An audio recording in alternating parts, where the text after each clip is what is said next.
El hecho más sorprendente que registra la historia de la literatura universal es la preservación de la Biblia. Desde tiempos remotos, las Sagradas Escrituras han sido objeto de innumerables embates que han puesto en peligro su conservación. Pese a todo, en el tercer milenio de la era cristiana, el mensaje dado de Moisés hasta Juan aún prevalece. Esto ha motivado a que la obra que guarda la palabra de Dios también se conozca como el libro indestructible. Las Sociedades Bíblicas Unidas presentan el libro indestructible.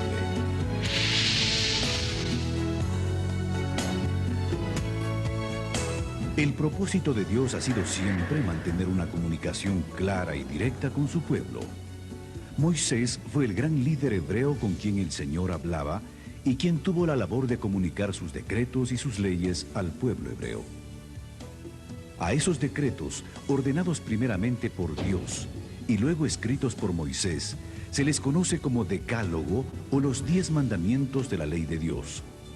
Otras leyes fueron dictadas por Dios para moldear el patrón de conducta de toda una nación, con repercusiones que llegan hasta el día de hoy. Estas leyes y estatutos se conformaron en 5 volúmenes o libros, que se conocen como Pentateuco o Torá por los judíos. La palabra Torá, habitualmente traducida por ley, de acuerdo con su raíz hebrea, significa más bien guía o instrucción. Estos fueron los inicios de lo que hoy conocemos como la Biblia. Tomó 1500 años recopilar el texto que hoy tenemos. Sus escritores fueron reyes, guerreros, campesinos, profetas y hasta sacerdotes judíos. La Biblia, como se conoce actualmente, está dividida en Antiguo Testamento y Nuevo Testamento y abarca una colección de libros. El Antiguo Testamento es propiamente las escrituras hebreas. Los judíos religiosos las continúan usando como base para su teología y su guía de vida. Originalmente la Biblia fue escrita en forma continua, sin divisiones de palabras y sin signos de puntuación. El hebreo y el arameo se escribían de derecha a izquierda, y desde la antigüedad estos textos fueron blanco de destrucción. Uno de los primeros intentos por destruir los escritos sagrados ocurrió alrededor del año 587 a.C., cuando los babilonios desolaron la Tierra Santa. En esa ocasión quemaron todo el material que encontraron y cada pared del templo de Jerusalén. El pueblo judío fue llevado en cautiverio a Babilonia y permaneció allí por espacio de 70 años. Probablemente durante el cautiverio construyeron sinagogas. Estas eran pequeños lugares donde podían reunirse y educarse. En ellas experimentaron un gran avivamiento en la adoración y la renovación espiritual, al volver a leer los escritos sagrados. Pero se requería que hubiese copias de esos textos disponibles para cada una de las sinagogas. Esa necesidad trajo como consecuencia la creación de una institución, la de los escribas. Los escribas que copiaron los manuscritos hebreos fueron bastante serios y rígidos en la escritura de los pergaminos. No solamente eligieron las plumas, eligieron con cuidado la tinta, sino también las pieles sobre las que se iban a copiar los diferentes manuscritos. Su cuidado fue tan extremo que cada vez que se cometía un error, los contaban, porque al tercero toda la piel y todo el trabajo tenía que volver a iniciarse de nuevo. Cada vez que se escribía el nombre sagrado de Dios, se cambiaban plumas y tinta para volver a empezar de nuevo, porque era tanto su cuidado de mantener limpio y santo el trabajo, que hasta en esos detalles ellos cuidaron bastante. Eso realmente fue providencial, porque los manuscritos hebreos que hoy tenemos en la actualidad realmente son de lo más perfectos. Y a diferencia de los manuscritos griegos, la poca cantidad de manuscritos hebreos asegura que el texto que se imprimió es un texto bastante seguro y bastante exacto. En la época del gran conquistador griego Alejandro Magno, se fundó en Egipto la Biblioteca de Alejandría. Alejandro pidió al rey Ptolomeo que ordenara una versión en griego de la Biblia. El gran sacerdote de Jerusalén, Eleazar, accedió a proveer 6 sacerdotes por cada tribu de Israel, para conformar así los 70 hombres que irían a Alejandría a realizar el trabajo de traducción. Al resultado de esa labor se le conoció como la versión griega llamada de los 70 o Septuaginta. El Imperio Romano conquistó el mundo y Jerusalén no fue la excepción. Durante ese dominio surgió la personalidad que cambiaría la historia humana para siempre: Jesús de Nazaret. En los primeros 4 libros del Nuevo Testamento se encuentra el testimonio de la vida y los hechos de Jesús. Inicialmente los evangelios correspondieron a una tradición oral, pero después de la muerte y resurrección de Jesús, muchos detalles empezaron a perderse. Por eso se hizo necesario escribir estos acontecimientos para evitar toda confusión. Este fue el propósito de Lucas, el médico amado, a quien se le atribuye haber escrito el Evangelio de Lucas y los Hechos de los Apóstoles. La propagación del Evangelio por medio de las prédicas de Pablo hizo que la Biblia llegara también a costas extranjeras y en griego, que era el idioma más extendido en la época, expandiéndose por el Asia Menor, y gracias al tráfico comercial entre Jerusalén y Roma, el cristianismo llegó a Europa. Miles de cristianos fueron quemados en hogueras o lanzados a los leones. Los cristianos se refugiaban en las catacumbas de Roma para escapar de la persecución al movimiento. Después de la ascensión de Jesús, los hechos de su vida y sus preceptos se hacían en forma oral, pero a medida que los testigos presenciales de Jesús iban muriendo, se perdía con ellos todo un tesoro de acontecimientos, imposibles de reconstruir a menos que fuesen puestos por escrito. De esta manera, los evangelios surgen como una necesidad de quienes se habían constituido en seguidores de Jesús para mantener presentes sus obras y sus enseñanzas. Dios obra de manera misteriosa para preservar su palabra en cualquier época de la historia humana.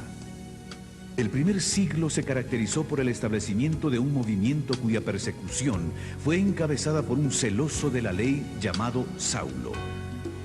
Después de una milagrosa conversión, ese perseguidor de la iglesia llegó a ser el autor de más de la mitad del Nuevo Testamento. También fue el responsable de la expansión del Evangelio por Asia Menor. Los años que siguieron a la ascensión de Jesús vieron el surgimiento de la iglesia y la expansión del cristianismo.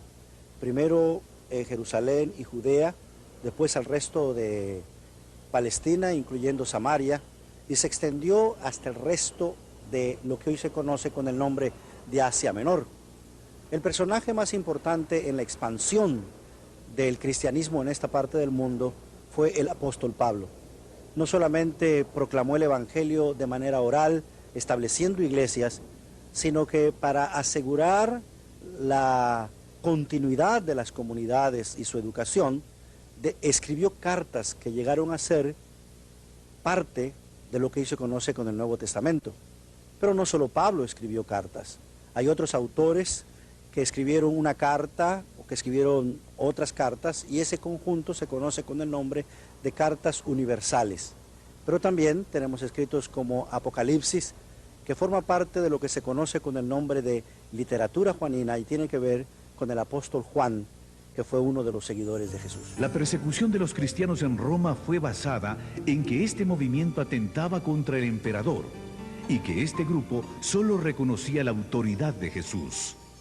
La literatura usada por los cristianos era igualmente considerada subversiva. Para el año 150, los cristianos se encontraban ya no solo en Roma, sino tan lejos como al norte de Inglaterra, a pesar de que el Imperio Romano había hecho todo lo posible para parar el crecimiento del movimiento. Cada día se unían nuevos partidarios. Motivados por la fe y por el testimonio de los mártires, muchos se convertían al cristianismo. A pesar de la persecución iniciada por Nerón en el año 64 después de Cristo, el número de creyentes crecía y se expandía.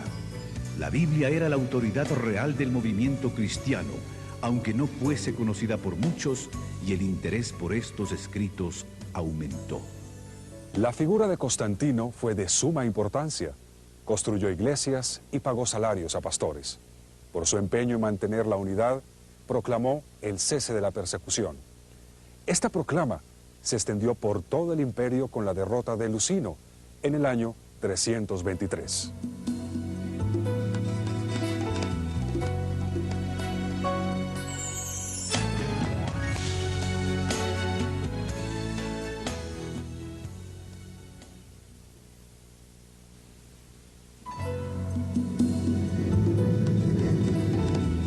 La canonización de los textos bíblicos implicó un proceso lento y de varias etapas.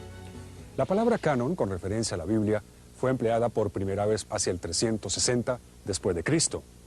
7 años después, este patriarca de Alejandría hizo la primera lista de los 27 libros del Nuevo Testamento. Las Sociedades Bíblicas Unidas presentan el libro indestructible.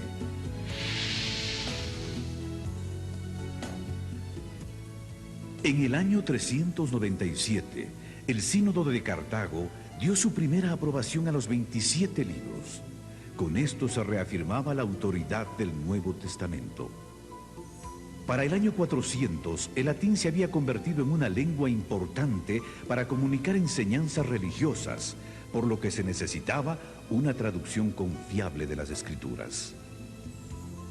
Jerónimo se mudó a Belén y se dedicó a traducir las Escrituras al latín. En el año 405 completó su misión.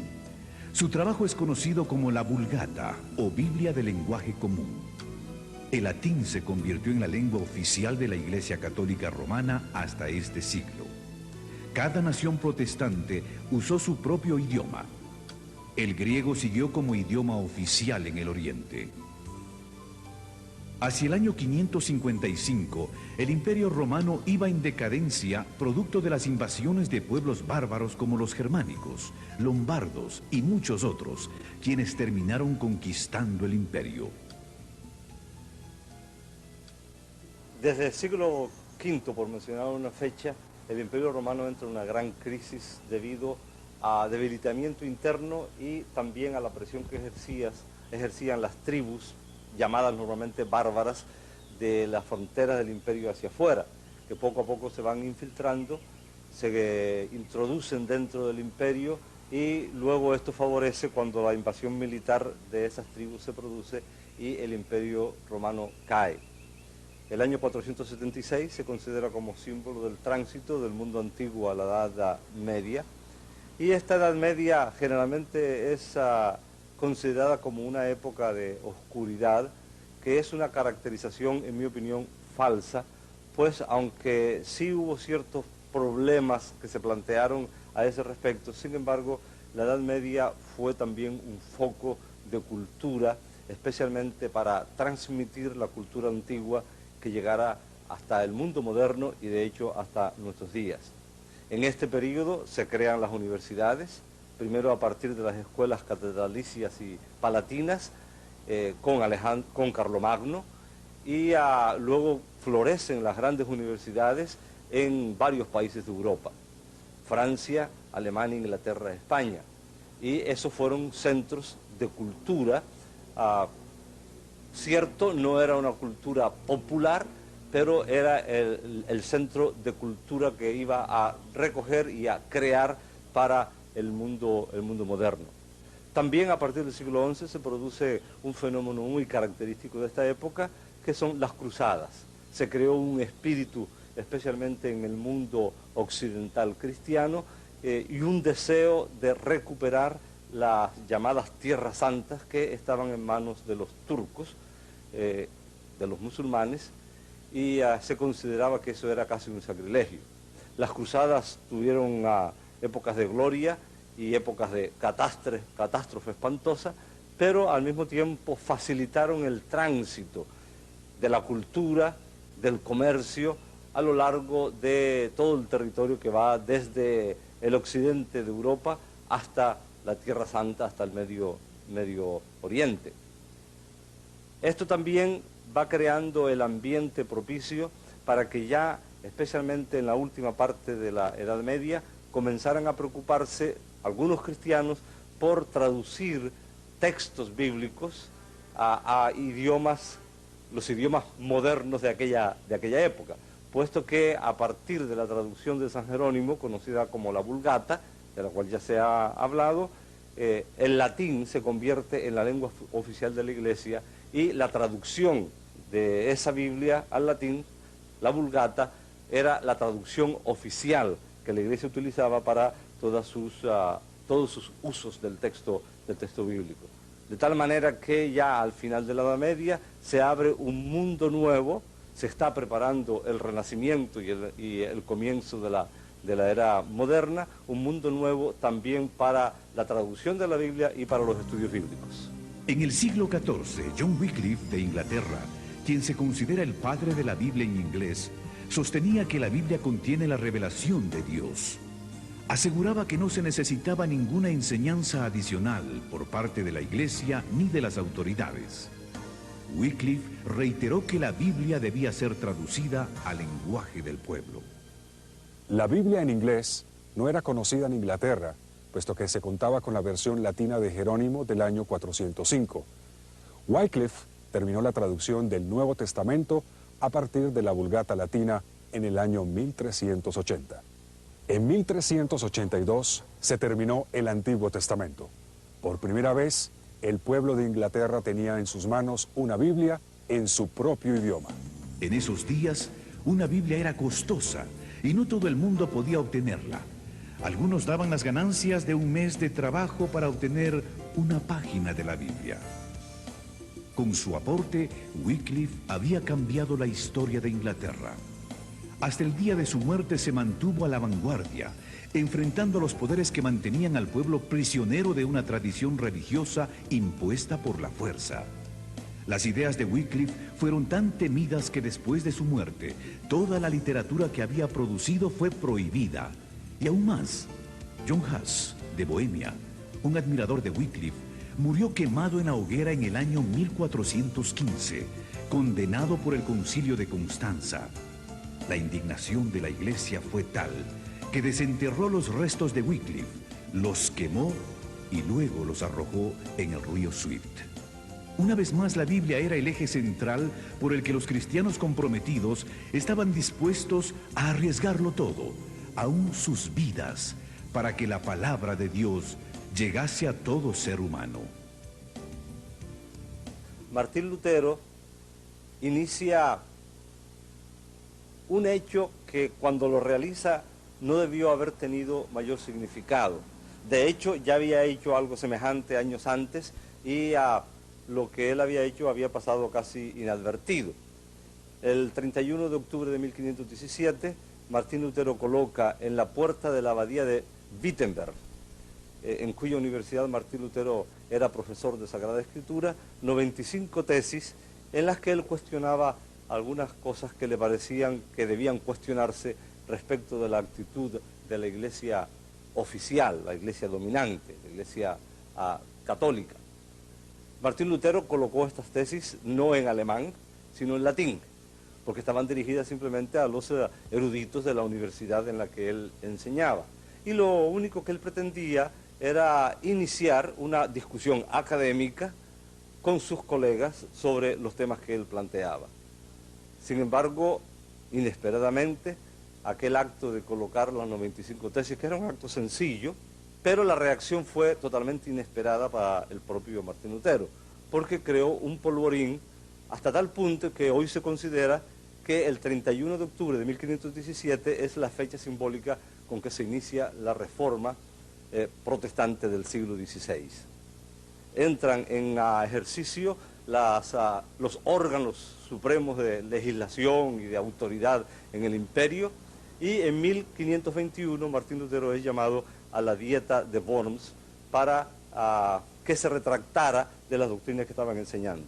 Es famosa la frase, probablemente un poco apócrifa, legendaria, pero simbólica, en que Martín Lutero se planta frente a la Dieta y sostiene que a menos que le convenzan con el texto de la Sagrada Escritura en la mano de que él está equivocado, él no va a retractarse.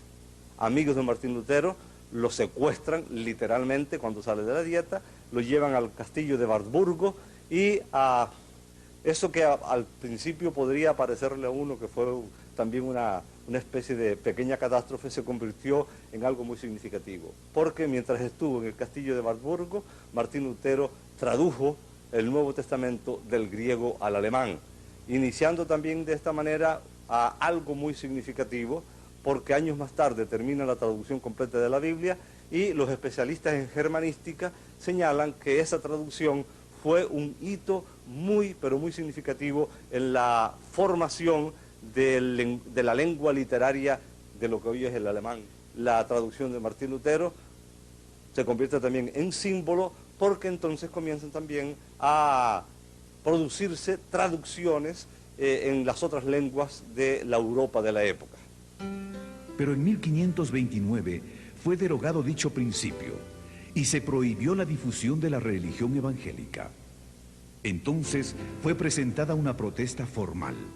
En la misma se afirmaba que en asuntos de religión cada quien debía seguir a su conciencia.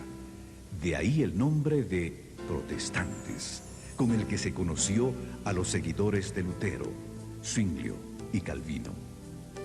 La primera Biblia en francés es la aparecida en 1535, en versión de Pierre Robert Olivetan, primo de Calvino.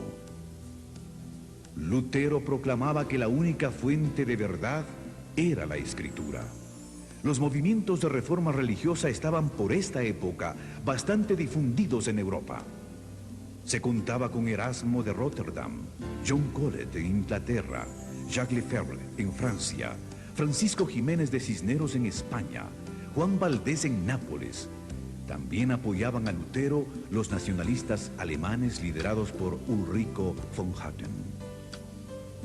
En la Inglaterra de 1519 se destacó un joven estudioso en la Universidad de Cambridge, William Tyndale. El joven entendió que si el Nuevo Testamento tenía tanto efecto en los intelectuales de Cambridge, la palabra de Dios haría mucho más en los campesinos.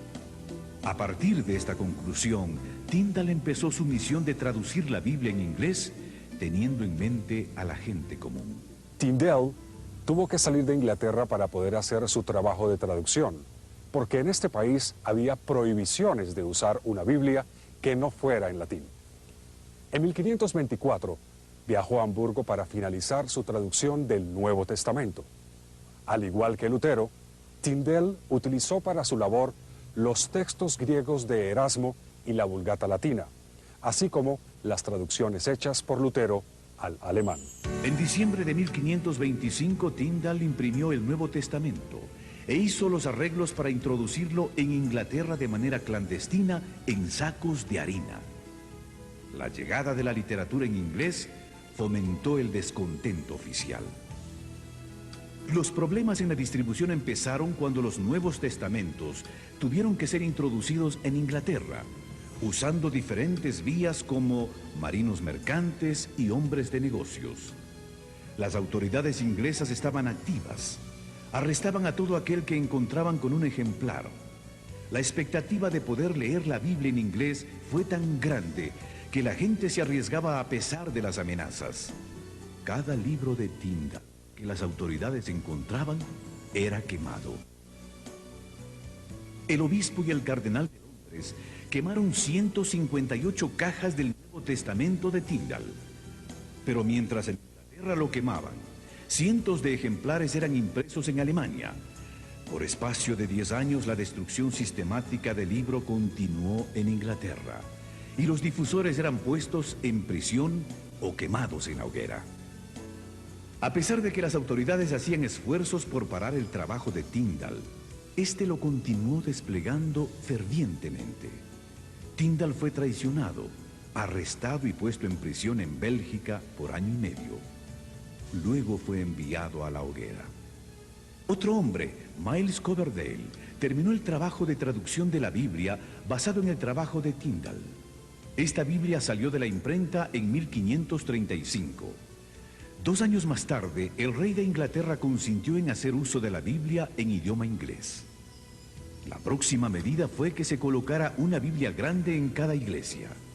En 1604 el rey James autorizó la traducción de la Biblia. Para lograrlo, juntaron a los 40 eruditos más destacados de Inglaterra, entre los que se encontraban los decanos de Cambridge y Oxford. Finalmente, este gran esfuerzo terminó siendo la Biblia de más distribución en el mundo de habla inglesa. La Biblia versión King James, que lleva el nombre en honor al rey. Definitivamente, este gran libro superó todo, los tiempos, las oposiciones, convirtiéndose en el libro indestructible.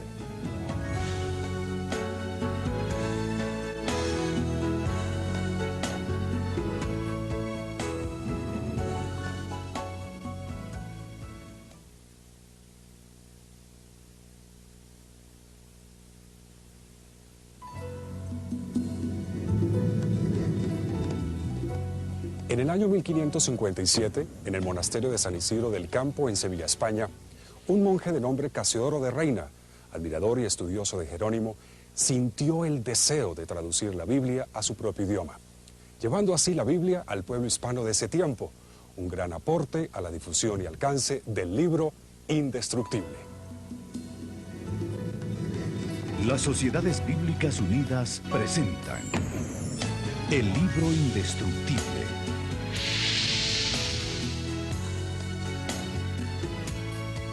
El primer intento de traducción de Casiodoro de Reina fue un salmo, el que luego llevó como regalo a una rica y piadosa mujer de nombre Isabel, muy devota de la fe cristiana. Ese fue el inicio. La gran pregunta era si podría hacer lo mismo que Jerónimo, traducir la Biblia completa. Hasta este momento se creía que el idioma para las cosas sagradas era el latín, y no se concebía la Biblia en una lengua romance como el castellano. Al enterarse Casiodoro que la Inquisición enjuiciaría a los monjes, huyó del monasterio. Tuvo que vivir en diferentes países acosado por sus enemigos, sentenciado a muerte, bajo acusaciones falsas y con penurias económicas. En 1572 la Inquisición lo enjuició en ausencia. Al ser hallado culpable, quemaron una efigie suya en señal de lo que le esperaba en caso de ser capturado. Casiodoro se estableció en Inglaterra. Allí recibió seguridad y protección. La reina le otorgó una pensión para que pudiera continuar con la traducción de la Biblia, pero la persecución no se detuvo. En 1563 sus enemigos le hicieron acusaciones morales. Tuvo que volver a huir, y eso empeoró su imagen y reputación. Después de 12 años de intensa labor en medio de viajes, intrigas, enfermedades y toda clase de contratiempos, en 1569 en Basilea, Suiza, se publicó su traducción de la Biblia al castellano. Un compañero de Casiodoro de Reina en el monasterio de San Isidro del Campo, en Sevilla, en el sur de España, que también había huido de la península ibérica por temor de la persecución, inicia una labor de revisión del texto de don Casiodoro. En la presentación que hace al inicio de su obra don Cipriano de Valera, habla muy elogiosamente de la obra de Casiodoro de Reina, señala que ya es imposible conseguir ejemplares y decide hacer la revisión para ponerla al día porque había habido algunos cambios en cuanto al uso del idioma, sobre todo, y algunos principios que había seguido un Casiodoro de Reina que Cipriano consideraba que debía cambiar. En 1602, en Ámsterdam, se publica lo que a mí me gusta llamar la primera auténtica y original Reina Valera, es decir, la primera revisión que se hace del texto de Reina por don Cipriano de Valera. La revisión de Reina Valera ha sido el texto bíblico más usado por las iglesias evangélicas de habla castellana, tanto en España como en Hispanoamérica y en otras partes donde se usa nuestro idioma. El texto revisado por don Cipriano de Valera, por supuesto, en 1602, fue sometido a diversas revisiones a lo largo de los siglos, muchas de ellas muy poco conocidas, y luego cuando se forman las primeras sociedades bíblicas y después, posteriormente, las Sociedades Bíblicas Unidas, se hacen las revisiones más conocidas en el día de hoy. La de 1909, publicada por la Sociedad Bíblica Británica y Extranjera, es la Biblia con la que yo me eduqué en la fe. La de 1960, que es la de más amplio uso en la actualidad, y la de 1995, la última revisión hecha por Sociedades Bíblicas Unidas, que ha entrado en circulación entre el pueblo cristiano del mundo de habla hispana hace varios años. La persecución en Europa llevó a un grupo de puritanos a convertirse en peregrinos que después emigrarían de Ámsterdam a Inglaterra, buscando la manera de salir hacia nuevos horizontes. Y así fue como en 1620 llegó la Biblia a los Estados Unidos. Los primeros 600 ejemplares de la Biblia en español, enviados por la Sociedad Bíblica Británica y Extranjera, llegaron a Buenos Aires y a Montevideo en 1806.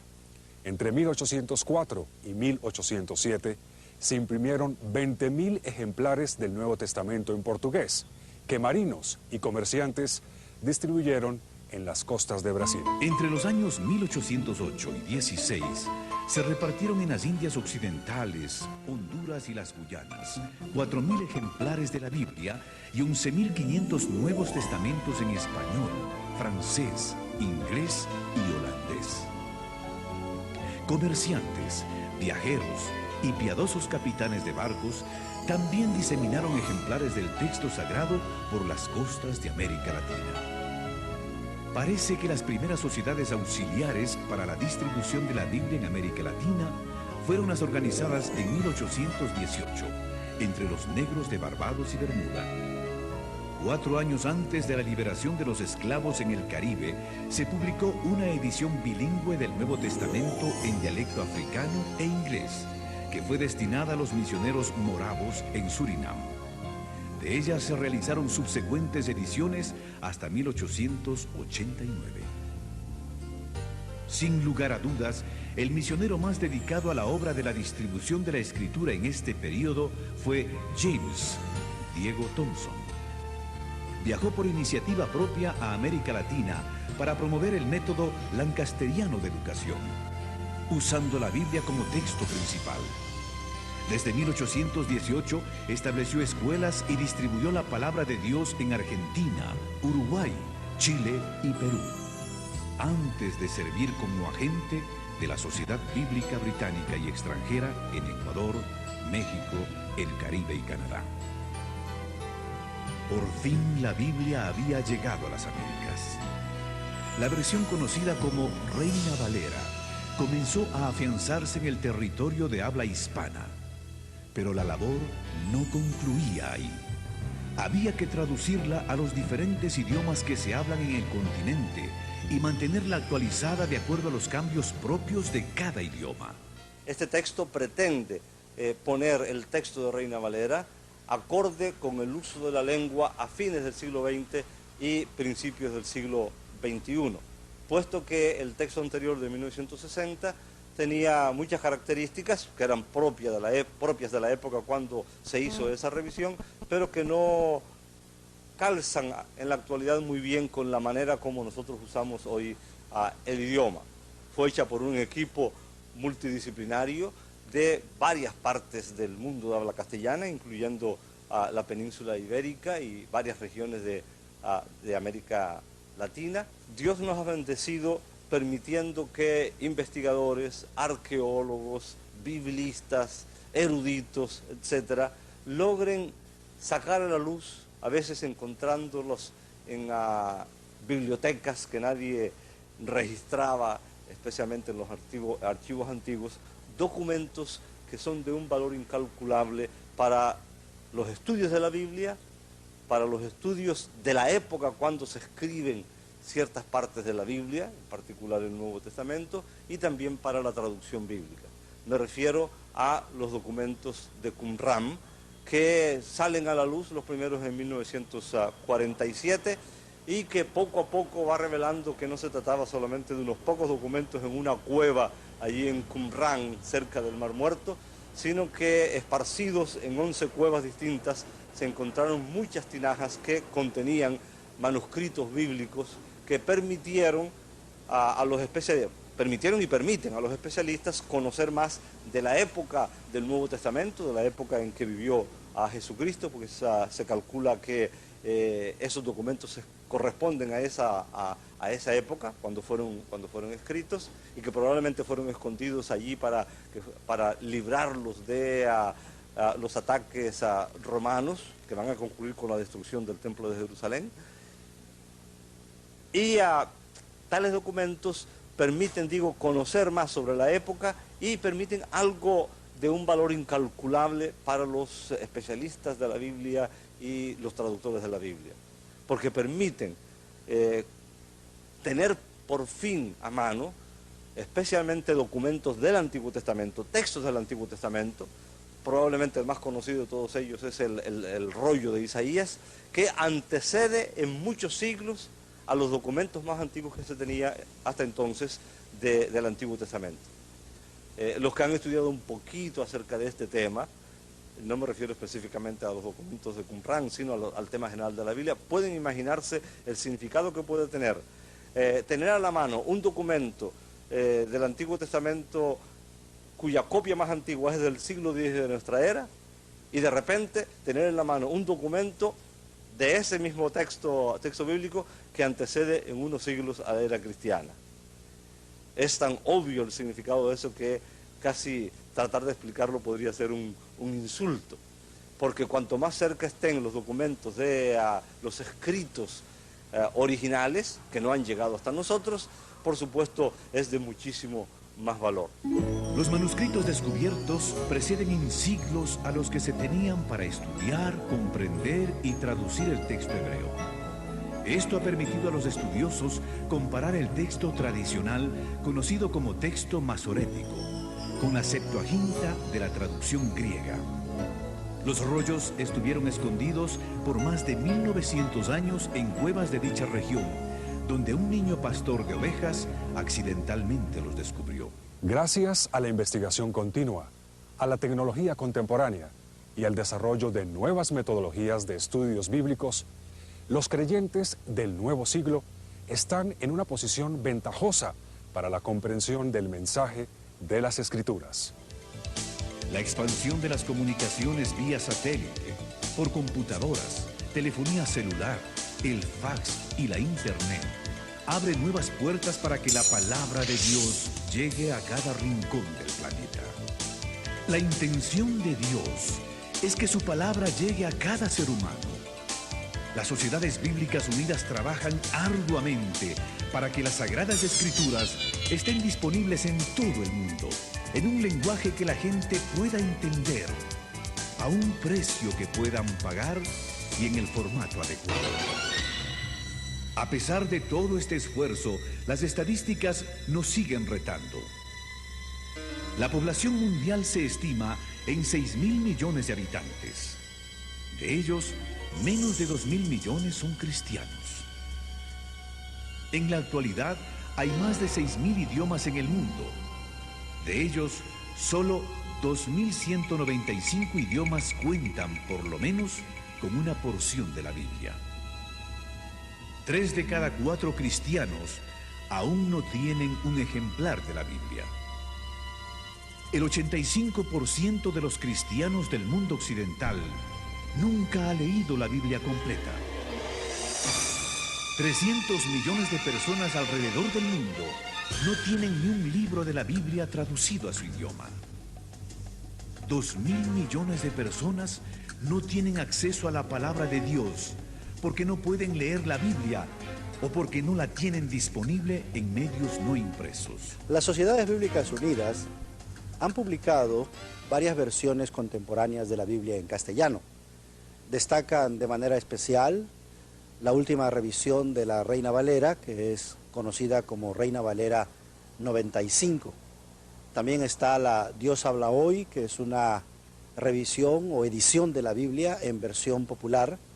Y últimamente la Biblia en lenguaje sencillo, que es una traducción que busca alcanzar al público infantil, pero también a ese público especial que nosotros conocemos con el nombre de nuevos lectores. El trabajo de traducción de la Biblia también ha integrado nuevas tecnologías, como lo es la computadora. Hoy día, prácticamente en todos nuestros proyectos de traducción, la computadora ha venido a jugar un papel muy importante, no solamente en la traducción del texto mismo, sino en el uso de diferentes herramientas que han venido a agilizar el trabajo de traducción. Y llama la atención hacer la comparación entre los primeros materiales que se usaron para la transmisión del texto, los papiros, los códices, los pergaminos, cuando vino la imprenta, el papel. Así que le damos gracias a Dios que nos ha permitido que cada vez que surge un elemento nuevo en la tecnología puede ser de inmediato integrado en nuestro trabajo de traducción. Y esto pues no solo se nota en la traducción, sino también en la producción y en la distribución de las Sagradas Escrituras. Además hay que agregar el hecho de que hemos involucrado en nuestro trabajo de traducción otros medios de comunicación como lo son el video, el audio, y para ello los consultores de traducción, los equipos de traducción están siendo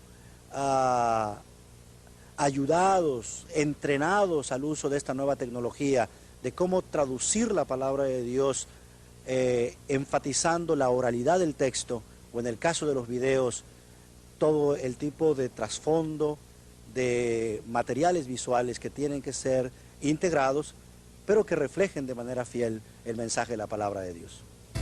En la era de la informática, ya contamos con una compubiblia, es decir, la Biblia en CD-ROM. Y para las generaciones más jóvenes, la Biblia está disponible en audio y en video. Para los invidentes o aquellas personas con problemas visuales, la Biblia está disponible en el sistema Braille de lectura. La historia de la Biblia nos presenta un libro que fue perseguido por sus enemigos y protegido por Dios. Porque su propósito es comunicar salvación a todas las generaciones. Gracias a todo el esfuerzo, la fe que una vez fue dada a los santos nos fue entregada en herencia. La palabra divina que la genera llegó hasta nosotros. Tertuliano, uno de los padres de la Iglesia en Occidente, declaró: la sangre de los mártires es la semilla de la Iglesia. Y eso se hizo evidente cada vez que un cristiano fue martirizado, porque Dios levantaba 10 creyentes para que tomaran su lugar. 4000 años son difíciles de resumir, pero la Biblia no es lo único que ha resultado del largo proceso de formación del canon. La colección de los libros considerados como inspirados por Dios también nos hablan de nuestro constante peregrinaje de fe. En este nuevo siglo, hagamos como el pueblo hebreo, que un día al regresar del exilio volvió a la Biblia y sus corazones se llenaron de gozo y esperanza para el presente y el futuro.